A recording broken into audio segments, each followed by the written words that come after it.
উপকূলের রক্ষা কবচ সুন্দরবন। সেই সুন্দরবন ক্ষতবিক্ষত হয়েছে ঘূর্ণিঝড় রেমালের তাণ্ডবে। বন বিভাগের জেটি, মিষ্টি পানির পুকুর সহ ক্ষতিগ্রস্ত হয়েছে নানা অবকাঠামো। এখন পর্যন্ত বন বিভাগ উদ্ধার করেছে অর্ধশত বন্যপ্রাণীর মৃতদেহ। এই মৃতদেহগুলো ছড়িয়ে ছিটিয়ে ছিল বনের বিভিন্ন স্থানে। বন বিভাগের তথ্য বলছে এখন পর্যন্ত ৭০টি জেটি ক্ষতিগ্রস্ত হয়েছে।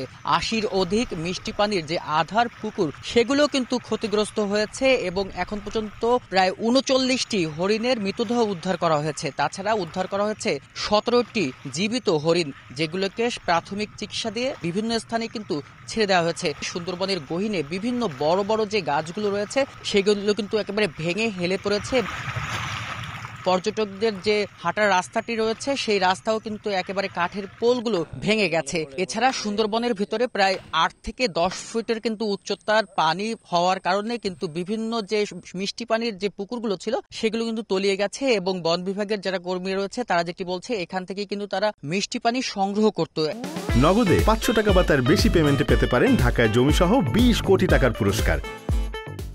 বলা হচ্ছে ২৬৩৫ ফুট পশ্চিম বিভাগের যে সড়ক সেটি কিন্তু ক্ষতিগ্রস্ত হয়েছে। এছাড়া ২৫টি যে টহল ফাঁড়ির রুম রয়েছে সেগুলো ক্ষতিগ্রস্ত হয়েছে এবং ওয়াচ টাওয়ার, ওয়্যারলেস নেটওয়ার্ক সেগুলো কিন্তু একেবারে ক্ষতিগ্রস্ত হয়েছে। এছাড়া বিভিন্ন বড় বড় যে গাছগুলো রয়েছে সেগুলো ক্ষতিগ্রস্ত হয়েছে। তারা যেটি বলছেন বাংলাদেশ অংশের ৬০১৭ বর্গ কিলোমিটার এই সুন্দরবন সম্পূর্ণটা কিন্তু এই মুহূর্তে কি পরিমাণ ক্ষতিগ্রস্ত হয়েছে সেটি কিন্তু বিভিন্ন টহল টিম সুন্দরবনের এই মাথা থেকে অন্য মাথা অপর প্রান্ত পর্যন্ত একেবারেই তারা বিভিন্ন দলে ভাগ হয়ে তারা কিন্তু তল্লাশি চালাচ্ছেন। কোন স্থানে কি পরিমাণ যে বন্যপ্রাণী মারা গেছেন তারা কিন্তু এই উদ্ধার কার্যক্রম চালিয়ে যাচ্ছেন। তাছাড়া তারা যেটি বলছেন খুব দ্রুতই কিন্তু এই কি পরিমাণ ক্ষয়ক্ষতি হয়েছে সেটি কিন্তু তারা জানাতে পারবেন।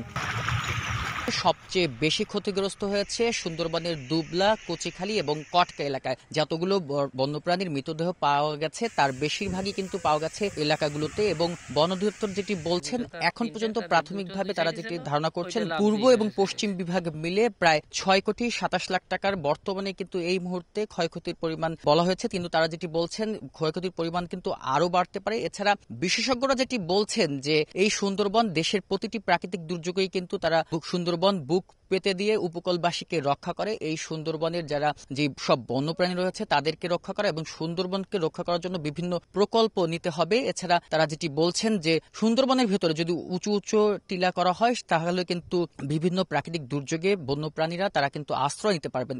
সুন্দরবন রক্ষার্থে সকল ধরনের পদক্ষেপ নেওয়ার পরামর্শ দিয়েছেন বিশেষজ্ঞরা। সুন্দরবনের করমজল থেকে বেলাল হোসেন সজল, সময় সংবাদ।